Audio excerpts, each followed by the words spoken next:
But then I started getting my set. I talked about getting arrested by the Raptor Squad and all this kind of stuff. And everything was self-deprecating about me. They loved that. Anything which was a bit inappropriate. Anytime I said cock or anything like that, I got laughs. The set went pretty well. It was like up and down. Like one joke would go really well, get big laughs. The next one would bomb. And it was like up and down, up and down. Plenty of boys came up to me at the end of it and said that they appreciated me coming in. Yeah, a few guys recognized me off YouTube and stuff, and they thought it was really cool. So I would like to do it more because I know for myself, laughing in prison was one of the things that saved me. And that was one of the reasons that got me into comedy, because I was like, when you laugh, you're free. You forget about where you are. And so if I can share that with a few guys who are behind bars and just make, the rotten experience in there a little bit better just for a few minutes, then that's worth my time. I would like to begin by acknowledging the traditional owners on the land on which we meet and record on, the Darug people of the Eora Nation. I pay my respects to the elders, past and present. Welcome everybody to a Colourful Past podcast. I am your host, Danny Shannon, where every story told proves that your past does not define your future. Let's go.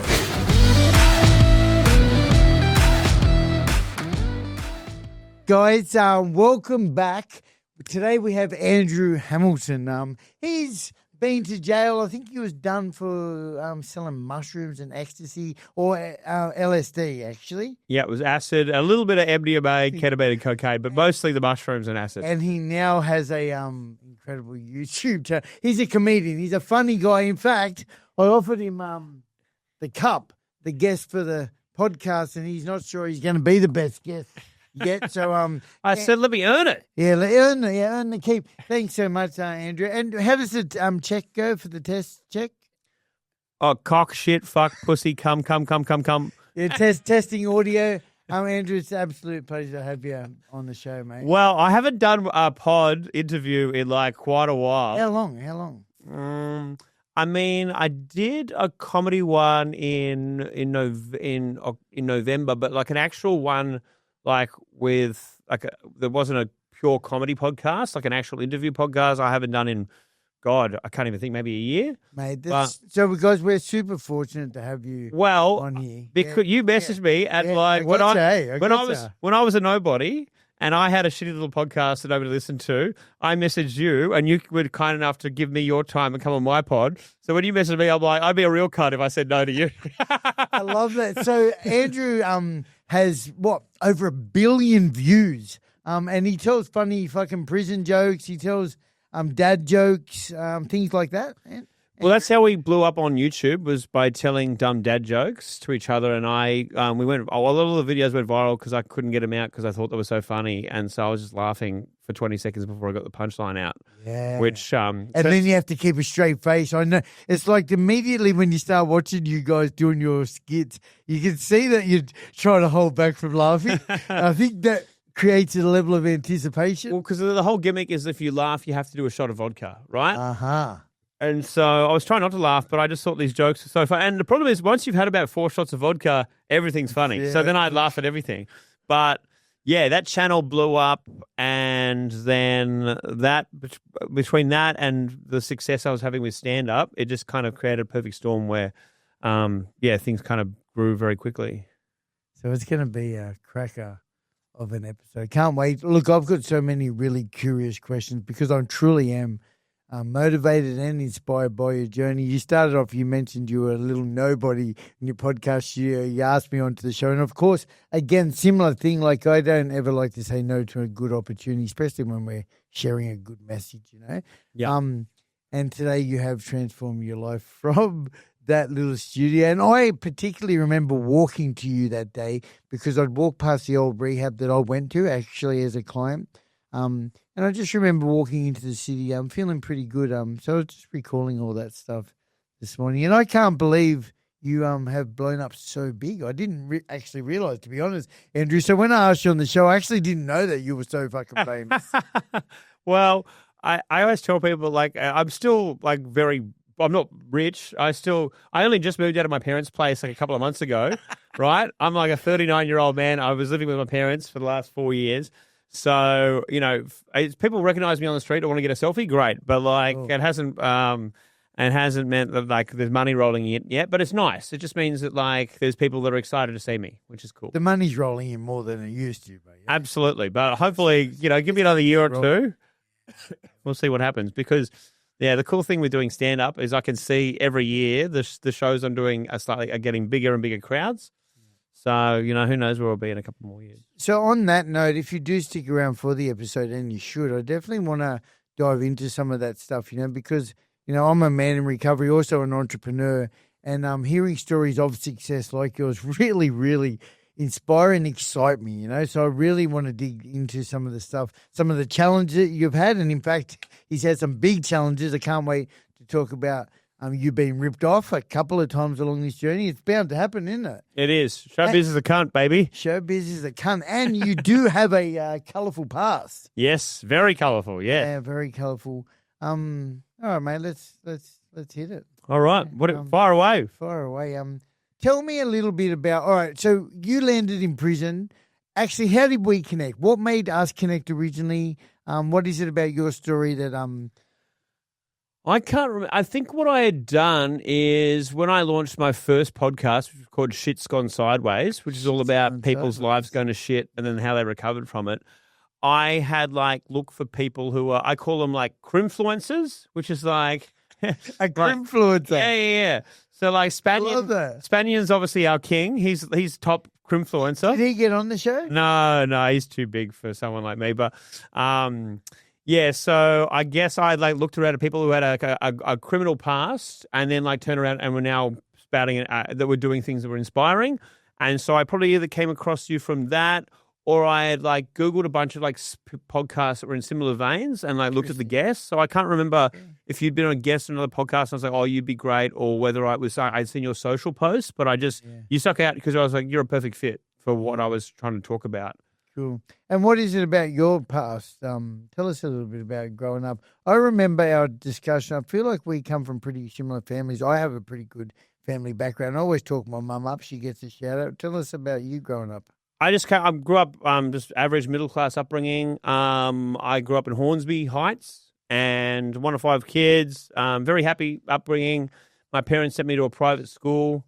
But yeah, we weren't. I wouldn't say we were wealthy, well off. But it was all happy. And I think that for me, I don't know if it's your nature or nurture that makes you want to get into I think what happened for me was I started with just been a huge gambling addict from about 18, because it's so ingrained in Australian culture, was just you go to the pub with your mates and you drink and you play the pokies. And I just I got really, really addicted to that. And then I was also at university doing a lot of drugs. And so for me to be able to just survive and also fund my gambling addiction, I had connections to guys that could get me ecstasy. And so I'd go to uni and just sell that and it would help me keep afloat. So it was an easy win. What did you do at uni? I studied communications, public relations at uni in Bathurst. Yeah. So I spent 3 very happy years in Bathurst, and it was the best time of my life. It's was it? Really? Yeah, I think regional universities are way better than Sydney unis because you can you can live on campus, and it was co-ed, right? So I'm living in a dorm with girls and drinking and studying. And it's just drugs and sex, and sometimes when you have a spare moment, you might try to go to a class and do some study, but there wasn't really much of that. So yeah, it was exactly what you see in frat movies in the States. It was just the Wild West. So I really reveled in that. But yeah, so then I went to Thailand with some mates when I was at uni, and we tried magic mushrooms, and I was like, fuck. You got on the mushies in Thailand, eh? Yeah, at an island called Koh Phangan. They had a place called Mushroom Mountain where they sold magic mushrooms. The old Mushroom Mountain. Oh, so they were unreal. They blew my mind, and I was like, fuck, now I actually understand the universe. I had this kind of I guess this drugged up spiritual experience where you're finally, boys, I see it all. There's more to life and all this kind of shit. So you come back thinking that you're really deep and shit. And I started telling my mates, my mate, how good mushrooms were. And he was intrigued. And so he started researching how to buy spores, mushroom spores off the dark web. And he got a bunch from Amsterdam and started growing them.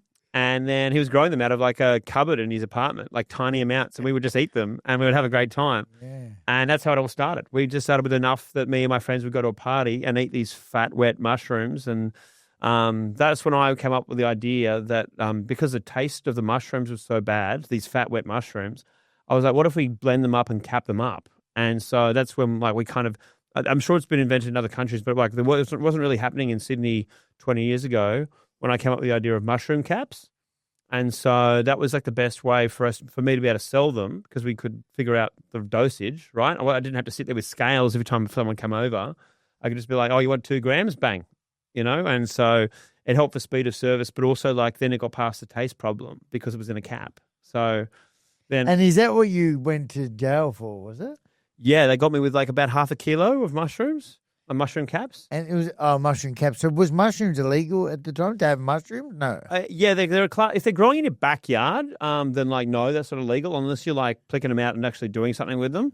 But to have them, I mean, if you've got them in caps, it's like cause clearly. Come on, mate. Supply, you're not a horticulturalist. That's a fucking drug. Growing caps. Hey, yeah, so that's a Class A drug, mushrooms. Yeah. But although it's changed since I got out of jail, they're now legalized for medicinal use. But I think recreationally, there's probably, I haven't checked, but I'm probably still a Class A for recreational. One of our previous guests is a plant medicine-based therapist. Okay, cool. And so, yeah, it's definitely a thing these days, and it's becoming more legal. And you talked about coming back from Thailand and your eyes have been open to the world, like you knew yourself on a deeper level. It's really interesting that you say that because apparently that's what it does. I've never tried it. Yeah. Well, I did in addition, sorry. I've never tried it as a healing modality. Sure. But were you trying to heal people or? Look, I wasn't, I was doing it recreationally myself, but people would buy them off me for all kinds of purposes. Yeah. People use it therapeutically.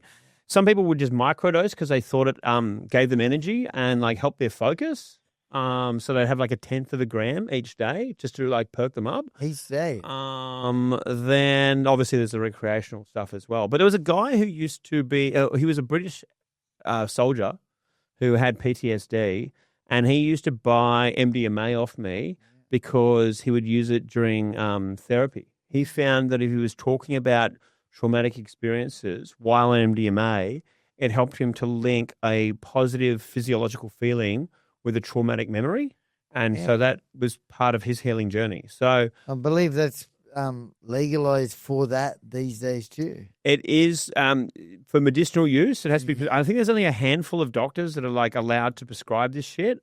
So I don't think it's that easy to actually get it. But yeah, I mean, it's a very positive sign for the future that it has even happened in Australia. So Yeah. I think the more and more research that goes into the therapeutic use of psychedelics, the better. Yeah, interesting. Let's go back, talk about gambling for a minute, because I think you're the first guest on this show to talk about gambling. And let's face it, I mean, whether you're aware or not, it's probably one of the most putrid addictions there is. You know, the damage I did in 17 years using heroin, you can do financially in 17 seconds. I reckon I probably lost over $2 million bucks on gambling. Because I was just a fucking piece of shit, couldn't control myself. And yeah, it's like the pokies. We have more pokies in New South Wales than anywhere in the world other than Las Vegas. That's how crazy we are. Like we've got them on every street corner. And at least in Vegas, it's like it's in the casinos. Yeah. We've got it in like your pubs and clubs. It's on every corner where you go with your friends to have a social, you have dinner, you have some drinks. And then when your brain isn't working because you've had 10 beers, you're like a moth to a flame. You're attracted to, and all these pokies are designed to actually hack into that dopamine center so that the sounds, the lights, everything is designed to fucking suck you in. While you're eating, you're hearing the tunes of, your favorite machine, the feature popping off while you're eating out in where there's, but then there's pictures up on the walls or televisions showing you what's going on in the VIP room, isn't it? Yep. And so, yeah, we're in this very like abusive relationship where the only way it'll change is if the government actually mandates it, because most pubs, there's a handful of pubs that have like made strict rules that they won't do it, but they won't have pokies. And they are trying to kind of lead the way and being like, you can still be profitable as a pub without pokies, which I think is really cool. But the majority of them are like, why would we get rid of this huge cash cow for us if we're not being told we have to? I wonder if they would be profitable without the pokies. You know what's interesting? Because I don't carry around bank cards anymore because I just tap with my phone. Yeah. That actually has like reduced my ability to gamble. Absolutely. Because like if I'm ever drinking and like I think about having a punt, I'm like, oh, I can't even get cash out. Yeah. So I'm like, that. I wish that had happened 10, 20 years ago. Yeah. It would have saved me a lot of trouble. Yeah, I hear what you mean. Of not having access to cash can make, not just with gambling, just in general, you can be limited somewhat. Yeah, it's great. I mean, these days, like, I mean, there's still a lot of dealers that are still like, you know, cash only businesses, right? Yeah. So, yeah, whenever I see one of those old school telephone booths, remember that's where you used to ring up. Yeah. You go fucking from the public phone and you'd be fucking the dealer would say they're on their way and I can see you now and you're fucking still waiting an hour later. And then they get there, they're like your best friend again, but you're cursing them while they're waiting. this fucking dog, where the fuck is he? Dog. Hey, Andrew, 1 second. Your lowest in gambling. Did you ever feel like ending it because of the gambling? Because it's something I hear very common with gambling. Absolutely, many times. Yeah. I remember there was like a time when I was on like the Spit Bridge going towards the Northern Beaches, and like the bridge went up, and I was like the fun of it, and I'd like blown all my cash. I couldn't think of a single way out of it, and I just remember thinking like, fuck, I should just like drive through the barrier and fucking drive off this fucking bridge and end it. And there was a time, when I was younger where I'd like gamble and lose all my money and I would just like cut myself to bleed just to like, just to feel something because it's like I was just so... Self-harm, so it's like a release of the hurting yourself releases some of the tension. Yeah. I just felt like I needed to punish myself in some way and I just needed like the release of the tension. Yeah, exactly what you said. So, there was a lot of times. Oh, there was even times like when I remember when I'd like blow all my cash and I'd be walking around the street drunk or high or both, just thinking about like robbing someone just to get some cash. And I was like, fuck, this isn't me. I can't do that. Yeah.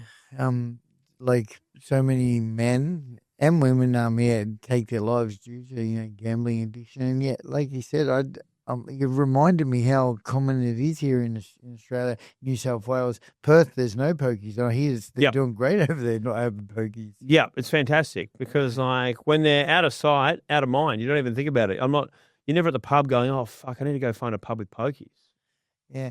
All right. And on that note too, I'm in recovery. I've part of the journey that I've been on is this abstinence from drugs and alcohol. That's not your story, is it? You've well, tell us a little bit about your magic mushroom and LSD and ecstasy days. Did that lead you into big trouble with addiction, or did you pull up at some point? What's the story there? I found I didn't really have any troubles with addiction with mushrooms or acid or MDMA or ket. Like I could have them, but then like I didn't need to have it all the time. But cocaine fucked me. I knew you were going to say the cocaine fucked me. Having it in the house all the time was just an absolute disaster because whether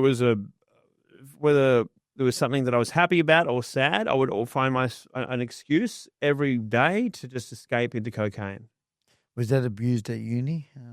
No, because when I was at uni, I wasn't really making much money. It was like it's still a financial luxury, you know. Sure. If I was getting a bag like in my early 20s, it was like between like 2, 3, 4 people, sometimes 5. I remember there was a time we call it a pineapple express when 6 of us would chip in $50 to get a $3 bag, and then that's a 6-way bag. But by that stage, when I was a dealer, when I was making like 30 grand a week, I could piss away fucking as much as I want up my nose, and it didn't make a huge difference. If I put a whole ounce of coke up my nose, then what's that? Like 7? It was like 7 grand. So if I made 30 and lost 7, then I'm still up 23 grand for the week. It didn't make. So you were dealing what? What were you dealing? I was dealing mushrooms, acid, MDMA, ketamine, cocaine. Yeah, I said there was cocaine on top of the psychedelics. You're doing a bit of coke on the side too. Yeah. But the mushrooms were the one I was known most for. But over many years, I think of the first 10 years, maybe like 9 years, I was only selling mushrooms. But then over time, everyone would come to me and be like, have you got anything else? Because people would be coming to like go to a music festival or camping or something like that. And so over time, my network kind of broadened. And so I was able to get good other drugs at reasonable prices. And so I just kept expanding the menu. And so people loved it because it was just a one-stop shop. So they come in and buy in bulk. Like my most profitable moment of the year would be always Mardi Gras.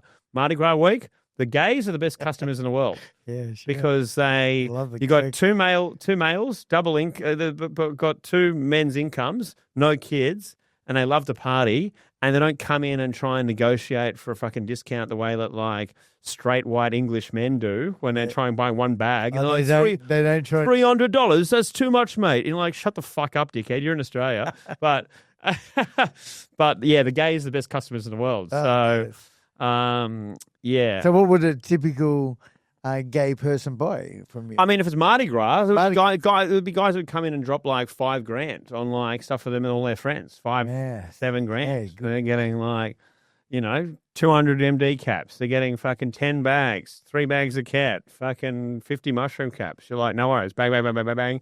And then I would be like, you know what, just for the size of this order, I've taken off $400. And they'd be like, oh my God, thank you so much. But I didn't ask for it. Yeah. But I'm like, no worries. I just made $2,000, $3,000 in one 5-minute transaction. So that makes sense, mate. So you got pinched from. Let's talk about jail. You went to jail? Yeah, I went to my ex-fiancée had like a mental breakdown. She had a psychosis on cocaine, and she ran off with a bunch of my cash and drugs and got picked up by the cops in a park in Cronulla.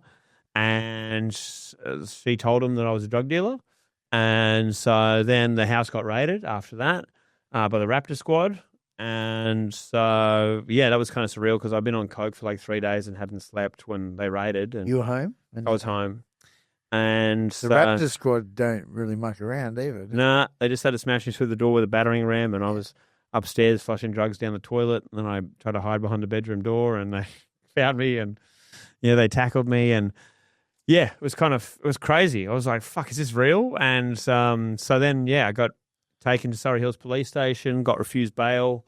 And I didn't know that, like, in my head, I was already like making the moves about like I was going to get out and start fucking dealing from my backup house that I had. So I didn't really kind of appreciate how much shit I was in. Seriously? Yeah, I didn't. So your bail refused, were you? Yeah. And it was funny. It was it wasn't funny at the time, but it was funny in hindsight because the guys that run the jail part at Surrey Hills Police Station, the SPC, they were like, "Oh, good luck with your bail hearing," and then I came out. They're like, "I was like bail refused." They're like, "Oh, a guy with like way more hectic charges than you got bail an hour ago," and I'm like, "That doesn't." Thanks, Cobber. That's not good for me to hear. No. Thanks, man. Yeah, making it feel maybe even worse. So then I was on a truck straight to fucking prison. I didn't know that you could go from being arrested to go to prison so quickly. Yeah, you would have went to Silverwater, MWRC? I ended up, I thought we were going to Silverwater, but we actually just dropped off some other people there and then went to Parklea. Ah, interesting. So I went to Parklea. What year was that? That was 2021. And so they're both treated as transit jails. Ah, they weren't back in my day. It was MWRC was the one. Yeah, they're both now. And so I went to Parklea, and then, it's just, you're getting used to a lot of things, like even just like being strip searched multiple times, like, and just starting to feel like you're a piece of flesh, having to lift your scrotum and your ears and everything, and you're squat, cough, all that, all that kind of stuff, and you're like, Andrew, had you been arrested many times before that? I've been arrested before, but no, I didn't have to do any of that. Just got held in a cell overnight. Wow, that's pretty full on to get bail refused on your first charge. It was my first drug charge.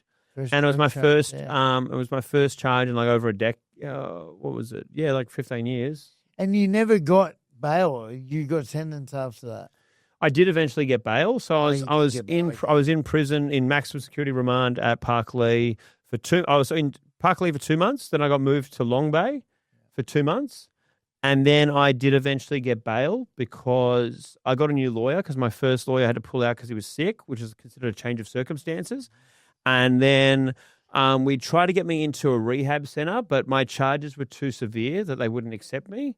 And so eventually, after 4 months in prison, in remand, we went for bail again in local court, and I got bail that time. And you didn't go back to prison after that? No. So you beat it, or you just? I didn't beat it. I was under house arrest for like 6 months. I was on a house arrest and I had to report in every day. And then we went to court. And by that stage, I've been doing stand-up for a little while because I had to bring my mum along to the shows because I wasn't allowed out of the house without my parents. So I would go to open mic nights with my mum. Yeah, yeah. And so we went to court and we just said, look, if you combined the prison time, the house arrest, the fact that I'm like I've got a full-time job and I'm doing stand-up, I'm showing signs of rehabilitation. Yeah. I've been doing clean urine tests the whole time. Yeah. Plus the fact that even though mushrooms and acid, they were commercial supplies, the actual financial value of half a kilo of mushrooms is so different to like, even though it's a class A, half a kilo of mushrooms versus half a kilo of Coke. You know, you're talking about fucking $2,000 versus fucking, what is it, 90, 100 grand, whatever. Doesn't seem no. So we kind of pitched that to the judge that like also that, you have to be careful about saying like the harm to society piece because it's like it was still illegal, right? So, but that was kind of the combination of arguments that my barrister and lawyer had put together, and the judge accepted that. And so I ended up getting, and he really liked the comedy bit. He was like, "This is not one I've heard before." It was kind of like it was kind of a novelty thing. That's more you know, isn't it? if you're a judge and you're hearing the same shit every day, Yeah. and then like, Your Honor, he started his life down through stand-up comedy. You're like, go on, tell me more. Yeah. I was afraid he was going to ask me to do 5 minutes worth of jokes in court, but. So I ended up getting sentenced to an ICO, which was like for anyone who doesn't know, it's an intensive corrections order. So it's basically the most severe sentence you can get without going to jail. And so I got a 2.5-year ICO, which I think is like the max, or I think 3 years, maybe the maximum you can get without any more than that, you go to jail. And so that meant that I essentially, I had to do 200 hours community service. And then I also had to report into my community corrections office, and I had to get their permission to travel, anything like that. So I did that for 2.5 years. But fortunately, they considered my drug charges made me lower risk. I think they consider ice, heroin users and dealers to be higher risk. So I didn't have to do any drug tests or like report in regularly, which was cool. And then I think some people that worked at the community corrections office had actually seen me do stand-up and they were fans. So like the office like kind of got around it. So when I asked for permission to travel for stand-up, they always said yes. Wow. That's incredible. And it's funny. We'll fast forward just for a sec. You were back in prison not so long ago at MWRC Maximum Security doing a comedy show. I was back in. Yeah, I got invited to perform stand-up at Silverwater in the remand wing in Maximum Security, and I was like, oh, fuck, yes, because my dream is to one day film me performing an hour of stand-up in a prison, but I think it's going to take a while because I'm still learning how to make that show good for inmates, because there's a lot of stuff that I talk about prison which is funny on stage to people who haven't been. But if you're in prison and I'm talking about stuff which is like depressing prison shit, you don't really want to be reminded of it while you're in there. Interesting. You know? So there's a whole bunch of stuff. Yeah. It's like, yeah, dude, that's my life right now. So I don't want to hear about it. So that's a bit of a learning curve. But it was funny because it was like 100 inmates surrounded by about 50 prison guards who were there just to kind of, I don't know, supervise. Maybe they wanted to watch. Maybe they were just seeing if anything kicked off. But I got welcomed on stage, and my first thing I said was, hey, boys, what about these fucking screws, eh? Get a real job. And it bombed so hard because all the inmates didn't want to laugh because they were worried about, like, getting their cells tossed or getting targeted or something, you know? Yeah, who knows? Sure, so the opening seconds, you felt like it was a hard, tough gig. It was crickets. But then I started getting my set. I talked about getting arrested by the Raptor Squad and all this kind of stuff, and everything was self-deprecating about me. They loved that. Anything which was a bit inappropriate, anytime I said cock or if anything like that, I got laughs. So the set went pretty well. It was like up and down. Like one joke would go really well, get big laughs, the next one would bomb, and it was like up and down. But like, I think that plenty of boys came up to me at the end of it and said that they appreciated me coming in. To chat with the boys. A few guys recognized me off YouTube and stuff, and they thought it was really cool. So I would like to do it more because I know for myself, laughing in prison was one of the things that saved me. And that was one of the reasons that got me into comedy, because I was like, when you laugh, you're free. You forget about where you are. And so if I can share that with a few guys who are behind bars and just make, the rotten experience in there a little bit better just for a few minutes, then that's worth my time. I wonder what inmates got to go. Like, that's a big, big prison. So I wonder what it doesn't really matter, but I wonder what the criteria was for them. I'm not sure whether it was guys that had jobs or were guys that were considered like they were behaving themselves. I'm not sure, but and I wonder where was it in the visiting area? It's probably changed a lot, that jail since I've been. It was in like some big shed. I don't really know. I do have a photo of it. One of the industries that they do. I know they do a bit of work out there. So interesting. Oh well, mate. Yeah, what a fucking turnaround, eh? Yeah, thanks, man. What a turnaround. Imagine that. I've also, got a history of prison, and I've gone back into prison to run programs in there. And isn't it a truly remarkable, because you've got to go through all the fucking security, full security screens. Yeah.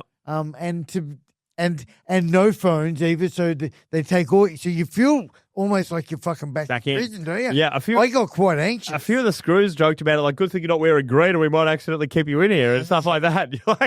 And to have those, because to get to any section in the jail, you normally have to go through fucking 10 big solid metal. So many doors, so many pathways that just turn around and around and around. Yeah, it gets me fucking bad. I remember feeling quite. And because I don't know about you, but I get quite accustomed to having my phone on me too. So, having lock all that stuff away and walking into the prison, it feels a bit eerie. Well, I mean, a lot of the things when you do this, I want to get a cool photo for social media, and you can't do it, right? So you've got to wait for them. And so, that's fair enough. That's was there a photographer in there? No. They did send me some photos, but they had to blur out all the inmates' faces and stuff like that. That's cool. Yeah. Cool. Oh, mate. Well, definitely a colourful past. When we met years ago, you were at the beginning of your journey. You mentioned that you kind of were just a small fish type thing. Tell us how you got to a point where you have 1.5 million YouTube subscribers, which is absolutely huge. And I've seen your content on Instagram, on Facebook, with millions of engagements, billions of views. How did that happen, bro? I feel like all these things happen, one door opens another, right? You say yes to enough opportunities. I tried to say yes to everything, and then you never know where those things are going to lead. I agree. It's a combination between I would say yes to these gigs. Sometimes they'd even be bad gigs to 6 people. One of those people would be a journalist, and they'd cover me on a news story, and that would lead to another opportunity. And at the same time, around the time I met you, I was doing stand-up. I was quite early into stand-up, but then I was also posting on social media. I was doing these food reviews of my prison meals. So I remember I wrote one every day I was in jail of my lunch and dinner, and I would just sit there in front of my camera and I would just read out one of my food reviews. And sometimes I would blow up on TikTok and stuff like that, and they got a bit of a cult following. And so off that, a guy who was trying to put together a bunch of people to shoot comedy content reached out to me and was like, hey, man, you're really funny. You want to come shoot these videos? And so he invited me to go and do dad jokes in this studio, and he asked me to invite a few comedy friends. So I got a few of my mates together, and he brought a few people along as well.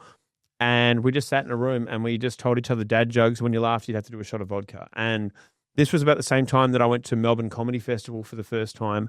And so then these videos were going viral, and I'm walking down the street in Melbourne and people are like, oh, you're that guy, that dad joke. And I'm like, fuck, this is so weird being recognized off the internet. Yeah, it's kind of spin me out. Yeah. And it was like, oh, this might be something.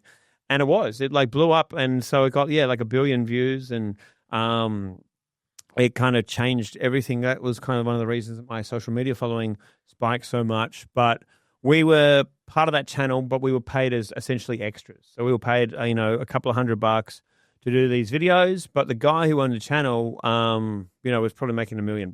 And so I said to him, hey, man, you're making so much money. We're the face of it. Why don't you come to the party and share the wealth around a little bit with everyone else, share the profits around? And he wasn't on board with that suggestion. And so then we had a bit of an argument. I ended up getting fired from that channel.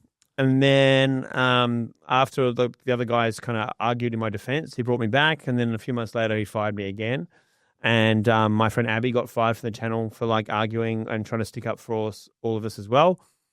And so that was really depressing because I felt like I'd been part of this special thing. Yeah. And I was like, oh, fuck, like, have I cooked the golden goose here? Yeah. Like, oh, I've made a huge mistake.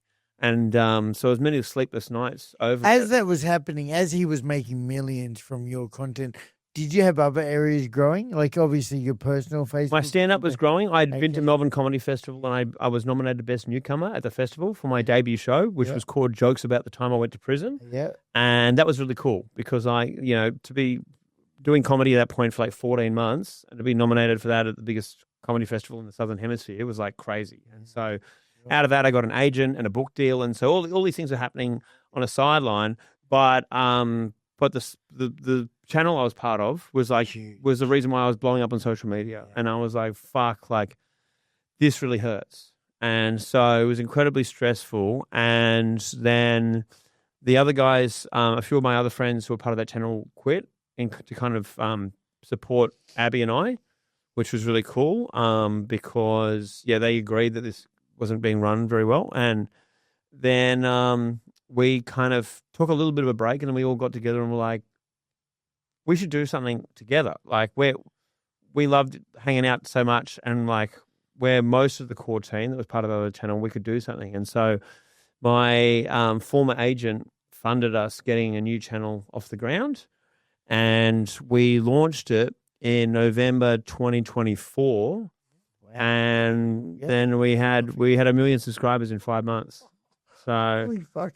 And that's really, really hard to do on YouTube, I think. It's like it is hard. It was because we'd gone viral on the first channel. People knew our faces. Yes. And when we all either quit or got fired, people that were fans of that program were like, where the fuck are all these guys? Yeah. So it was so vindicating to know, like, even though we weren't on the internet for like probably 9 months, they were all sitting there waiting for us to come back. And so when we dropped the trailer and said we're back and showed that there's going to be a show with us 5, the amount of response, it was like, fuck yeah, they're back together. We've been waiting. And they're like, viral straight away. it was just like, it was so nice to be validated, to be like, we weren't crazy to think this could be a thing. What happened to that channel? How'd that go? Is that still going? The previous channel still exists. I just it obviously it's not as performing as well as it was when in the glory days of it. But our channel is going from strength to strength. So, it's great, and we get to do a lot more variety. We're in charge of the content we make, which was another kind of sticking point. We had no creative control at the other channel. We had to essentially pitch every idea to one guy who didn't really want to take any creative risks. Whereas now we can take as many risks as we want. If anyone has a dumb idea, we have to pitch it to the group. We can just like run with it. And so like that gives us so much more freedom to be like, we enjoy what we're doing. We don't have to say fucking the same dad jokes. So when you said you got somebody to invest in a studio or to support, well, you didn't say studio, but to start the channel. Can you tell me, what does that look like? How do you start a channel? Like what kind of costs are involved in such a thing? Well, there's a lot of costs in terms of, even just like designing logos and just filming, like getting the right team on board to hire studios. We need like a director of photography. We need like camera operators, producers. We need all this stuff just to film the content. And then we needed editors. Editors are very costly just to put together the video at the end of it, right? Yeah. So we also needed to film enough content to have a bank of it so that when we launched, we didn't fucking run for 2 weeks and then be like, oh, we're out of content. We had to be able to deliver because like one of the biggest expectations people have is consistency, right? It's okay, if you're going to drop on 11:30 every Sunday, it better fucking be there. If you're late, if you're a day late, you're annoying because like that's built into their life. It's like, oh, that's part of I wake up in the UK in the morning and I watch the OG crew, right? I go to late at night with my wife in bed, 11:30, we watch this togetger. Yeah, but if it's late, it's like, well, fuck you, right? So that's like that consistency is a huge piece. Yeah. So did you start dropping weekly originally? Yeah. And now? We still do. Weekly. Yeah. Okay. And so like people keep messaging being like, oh, you should post like twice a week. I'm like, you've got no idea how much labor goes into just being able to consistently deliver weekly. So you do this full time now? This is what's it called? What's the channel called? The OG crew. The OG Yeah. Crew. Because it was like when we were missing, for 9 or 10 months, all the comments, like we have this huge army of fans on Reddit and stuff like that. They were like, we miss the OG crew, which was the people from the previous channel, right? That was what they called us. So we're like, oh, if the fans are going to call us that, we might as well just take it and run with it. So it's kind of it's a kind of tip of the cap to our fans. What's it like just becoming? I feel like you kind of became famous overnight. Yeah. Well, maybe not. How do you like? I want to take me through what does it feel like to blow up like a billion views? I mean, it doesn't really mean anything. It's just a number. Like it's probably like 2 billion now. It doesn't really mean anything until I'm out in the world. Like when I was in the UK touring in November, and I'm just at the train station or I'm some random place, and then someone's like, "Oh my God, it's you! Can I get a selfie?" And you're like, "Fuck, this thing really went global." All right? Yeah. You're like, this went everywhere. Like in the strangest places. Like I was just in the elevator at my place, at my apartment, and I'm riding down to get the train to see you. And this guy goes, "I'm from Poland, huge fan." And I'm like, it's crazy, like how much it can have gone everywhere. But I find it's funny because I have a lot of guys that come to my comedy shows as fans, and they'll bring their girlfriends. And our audience is like 90% men. So, like, women don't watch the show, really. Right. So, when guys are there with their girlfriend, they'll be so excited to meet me. And I say to the girlfriend, I'm like, you haven't got a clue who I am, do you? And they go, no, sorry. And I'm like, that's okay. I'm used to it now. So, yeah, we're huge with dudes, but, like, yeah, not with the female fan base. Yeah. Well, what about some of the challenges that you faced, Andrew, through this process? I know, obviously, there's been lots of ups and downs. You had that issue with the previous channel. Anything big that stood out for you? Well, my previous manager loaned us the money to get this channel off the ground, but then I went on a national tour in August 2024, just before we launched the channel. And so I spent like a month on the road doing stand-up. It's tiring. It's stressful. I was on the road for a whole month, and then my manager went insolvent and like went under, and I lost all my money from the tour. So I lost like 35 grand or something like that.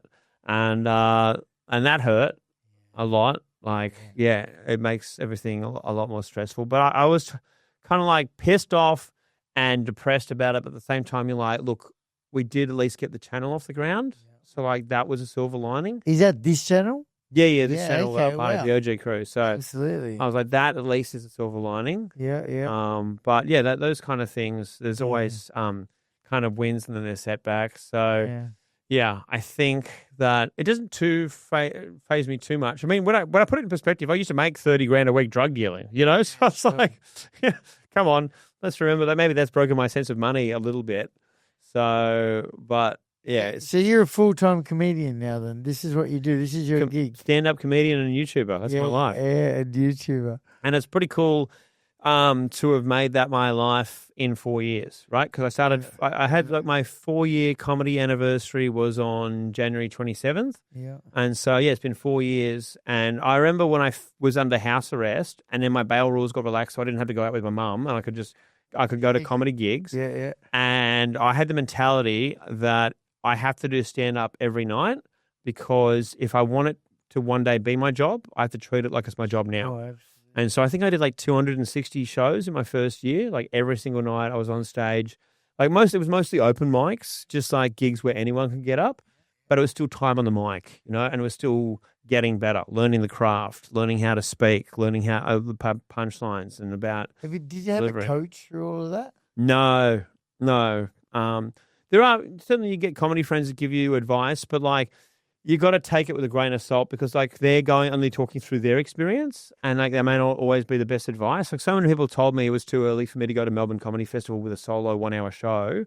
And I was just like, I feel like I think it's the right move. Yeah. And then it was absolutely the right move. It changed my life. So Bro, I remember some of your very early shows because that's when I first met you. I remember when I say some of your early shows, I remember watching clips over. Yeah, it was in the beginning, just before you, or it was as you were blowing up, watching some of that stuff. And what does it feel like to be on? What's the biggest crowd you've been on stage in front of? I think maybe 1,000, 1,200, something like that. That must be an incredible feeling. It's actually easier to perform to a big crowd than a small crowd. Yeah, why? I find. Why is it? Because when there's 1,200 people, even if not everyone loves a joke, there's enough laughing, And also, the room is so big that you don't really zero in on like a single person's face. There's just so many faces. But when you do a show, like my first year when I did Melbourne Comedy Festival, my second night, I did the show to 4 people, and you're just looking at these 4 faces, and you can see them the whole time. And also, when there's only 4 people, it's very hard for them as an audience because you just don't laugh at every single joke, or you might get worn out from laughing. Why 4 people? Because I was a nobody at a festival on a weeknight doing a show at 10:40 at night. That was the only slot I was offered. And they were all free tickets. No one was paying to be there. The room cost me $200 a night to use. And so I'm losing money doing this show, but I believed in myself. And so I'm doing the show, but it's 4 people. And so you're like, this is fucking hard work. Man, that's really important part of your journey, isn't it? And anybody's journey anyone who has a big dream and they want to get there, we need to go through some hard times, don't we? Totally, man. Yeah. Yeah, you got to go through the shit. And then you just believe keep going. in yourself, obviously. You've said that then. So you really believed, even though you're up there in front of 4 people, which must have been extremely difficult, especially for someone like me. I get quite, I don't know, I relate to the bigger crowd being way easier than a small crowd, totally, because it's like, you don't fixate on any one person. Yeah. And in fact, if there's that many people there, you already got these spiritual points going on because they've all come to see you as well. So you just automatically feel easier. So, yeah. Wow. And you just kept getting up, fronting up, standing up, doing what you had to do. When I was in Long Bay, I had this, I don't know, I'm not a religious person, but I had this voice speak to me and say, when you get out, you're going to start doing stand-up and it's going to change your life. And I really believed that voice. I don't know what it was, but it was so strong in my head. And so I started writing jokes in jail and testing them on my cellmate. And so when I was at the comedy festival, I'm doing a show to 4 people, but I just knew that I was on the right path, and I just knew it was the right thing for me to be doing. And so at no point did I have any doubts in my mind. I'm like, this is all going to lead somewhere. And then it did. I started getting reviewers in. I started getting really good reviews for the show, and then I got nominated for Best Newcomer, and then all these extra next doors opened. And so the whole time I've just found like ever since I stopped being a criminal and just went on this very positive path where I'm trying to bring joy to people's life. It's just been so rewarding, and it's just kept getting better and better and better. That's what they say, people who come from a colourful past, even addiction, who've got themselves in a bit of trouble, probably some of the smartest people in the world. Totally, man. Successful people when they can put down the substance, because the drive that we had to get on, was fucking unstoppable. There was nothing. Oh man, more important. There's so many guys in jail that are so talented in various ways. Great athletes, great musicians, great painters, great voices. All these things, just so much wasted talent, and you just look around and you're just like, fuck, man, if you could just get your life together, you could add so much to the world. So true. Andrew, what's next then? Tell me about your dreams. Like, if you envisioned that 4 years ago, and look what you built, where do you hope to, what's next? I mean, more of the same, man. I'm loving so much what I'm doing. I think I want to get to a point where I can skill up and teach myself how to do like video shooting and editing, because I'd love to do like way more like comedy sketches and that kind of stuff. But yeah, the YouTube channel is growing and growing and growing. I don't know where that's going to end up, but we're incredible, man. I'm so proud of you. I'm so happy for you for that. I think, I just think I don't know what that would be like. Thanks. Yeah, it's a wild ride, and it still spins me out that we have so many fans. But we have the most loyal, fun fan base in the world, and so we just want to keep growing that. Come up with like bigger, dumber, crazier ideas for that, and then continue to develop as a stand-up. I feel like I kind of cheated by having this crazy, funny story about going to jail, and like now that's over. I'm like, now I have to actually figure out how to be a better joke writer, and so now I'm taken the year off from doing all the comedy festivals, and I'm just staying in Sydney to perform like every night and just write jokes and test jokes and try and skill up as a performer so that next year I can do another show. Are you currently performing? Every night I'm on at different gigs. So I did So well, thank you so much for taking the time out. And I am very lucky that I mean we've already said it, but I came on your podcast because you kind of couldn't say no. You've given me an hour and a half of your time today. No stress at all, brother. Happy to be here. Oh, and also I wrote a book which is called The Profound Benefits of a Stint in Prison, which is all about how I fell into drug dealing and then went to jail and discovered comedy. So if anyone wants to read that, check it out. There's also an audio book which I recorded, so it's my annoying voice for 7 hours if anyone wants to listen to that. The profound benefits of going to prison. I'm all for that, by the way. Like, I'm someone who does not regret my past. In fact, my past is literally what got me here. Totally, brother. And you get it. Yeah, I totally get it. And I wish there was people that maybe didn't get hurt along the way, but I sit here today with you because of the stupidity that I did in my past. It's like taking our past pain and turning it into a successful future. And I think it's important for people. I think people who have fucked up and then turn it around and can share their story resonates so deeply with people because there's so many people out there that aren't perfect and are going through shit themselves, and to hear our stories is incredibly important because it's very hard to relate to someone who's never made a mistake or never or doesn't talk about it, Yeah, it's so true. I have this ability to connect with almost anyone, especially with a past, because of doesn't matter if I know people they know or whatever it is, but there's this connection that you can have with someone I feel it. Who has a colourful past, Andrew, I want to is there anything else? Have I missed something? Is there any gold you can drop for us? Do you want to tell a joke? Or I guess you must get put on the spot all the time. Well, you're up there on stage. Is it? What? I'm just trying to think if I've got any.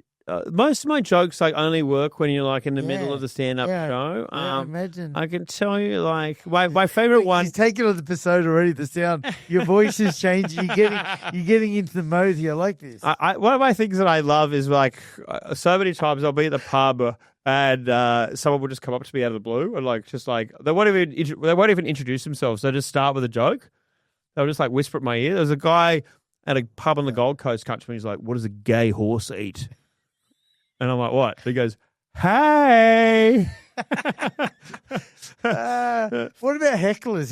Do you call out the hecklers much? Is that one of your things? I honestly don't get heckled that much because part of it's I'm talking about prison and and also people are just interested in the story, so they just want to shut up and listen. Yeah. But sometimes you will get more often you get positive hecklers. Sure. Which is positive heckler is someone who's yelling out, but they're not trying to they think they're helping you. Yeah. They think they're like, "Yeah, Hamo, yeah," or "So true," and just shit like that, which is actually ruining the flow. So that's the more common thing. What a nice position to be in.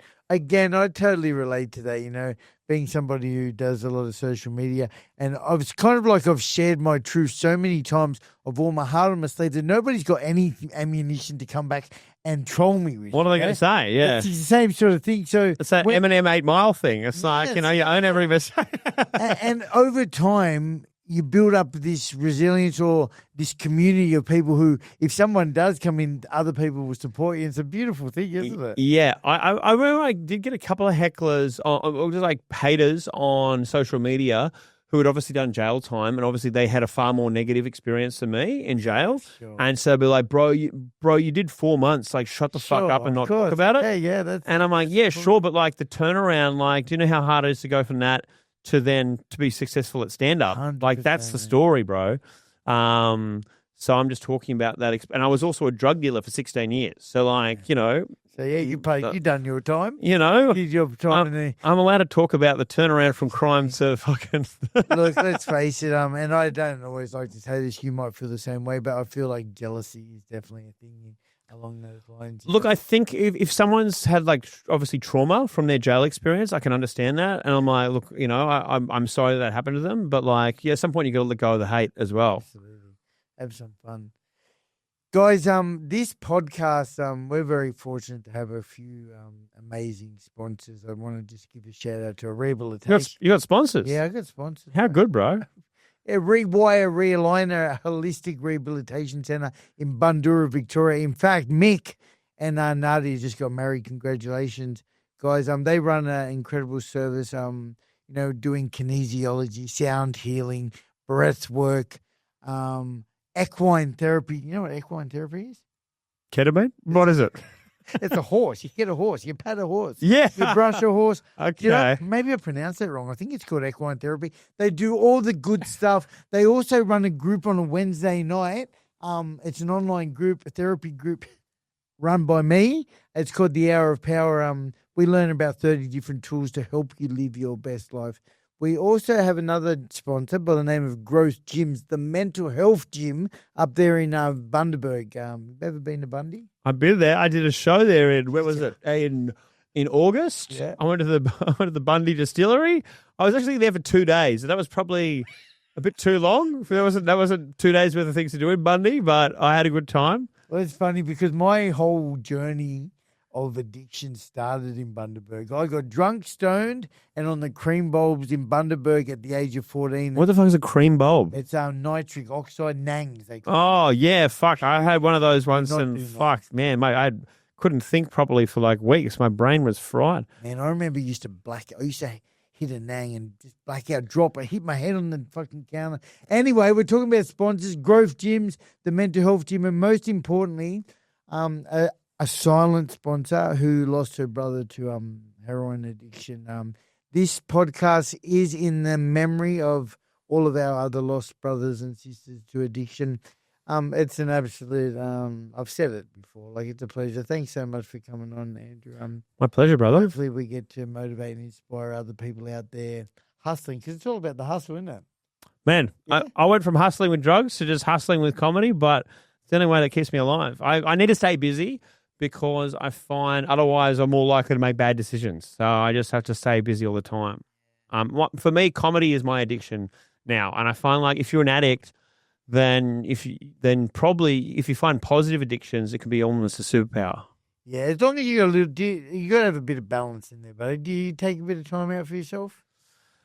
I mean, I have so much fun. that. I have so much fun with what I do that not only I don't need too much break from it. I don't need to escape it. That you say that, because I honestly feel the same. But I often have people say to me, "Danny, you need to slow down." But sometimes I feel like I don't need to slow down. Yeah, like I'm working 4 or 5 nights a week doing stand up, but I'm saying something that I wrote that I found really funny, and then I'm going out to perform that, talking about my dick or something like that, Yeah. and I'm like, "Do you need a break? Why do I need a break from that? I'm doing the thing that I find fun.